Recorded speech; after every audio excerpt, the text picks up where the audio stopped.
Here are two IDF soldiers posing as Palestinians today in Washington Square Park. I was there.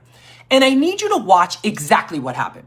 So here is a booth run by Israelis claiming to raise money for an emergency response organization. While I was confronting them, these two men approached me.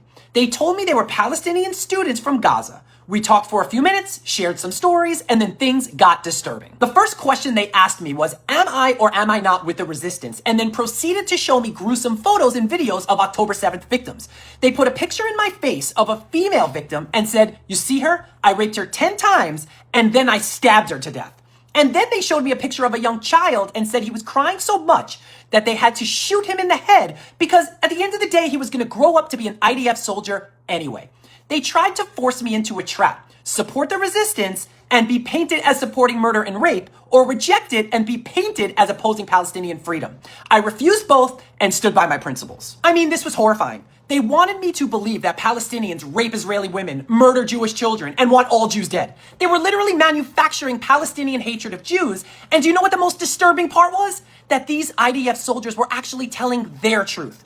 When they were talking about raping women, killing children, they were talking about what they've actually done to Palestinian women and children. And they said it while impersonating Palestinians. I mean, how sick are these people? And when I realized what was happening, I burst into tears. I'm not gonna lie, I did. Because my dad served in the IDF. Because growing up, I was fed so many lies. And to see those lies literally be playing out in front of my eyes, to see an IDF soldier impersonating a Palestinian to spread fake propaganda, it broke something inside of me. So after this point, my friend took over. She started filming them and telling people walking by that these were IDF soldiers pretending to be Palestinian. And their entire scheme was exposed. So now watch this. They went into the bathroom, they changed their clothes, and then afterwards walked right back towards the Israeli table and joined their friends. The entire thing was staged. They posed as Palestinians, they glorified rape, they glorified murder, they used bodies of October 7th victims like props. They used them like trash for their game of dress up. And they tried to get me to respond to those atrocities on camera.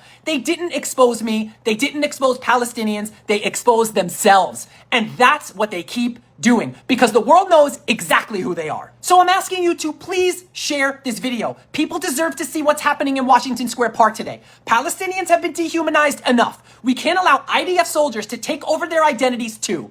I don't know how else to say it, but we can't call this a Netanyahu problem anymore. Look at how many people were complicit in this operation. The Israeli society is the most diabolical and sick society to ever exist. Their tactics must be exposed and they must be stopped. So please share their faces, share this video, keep exposing them for who they are.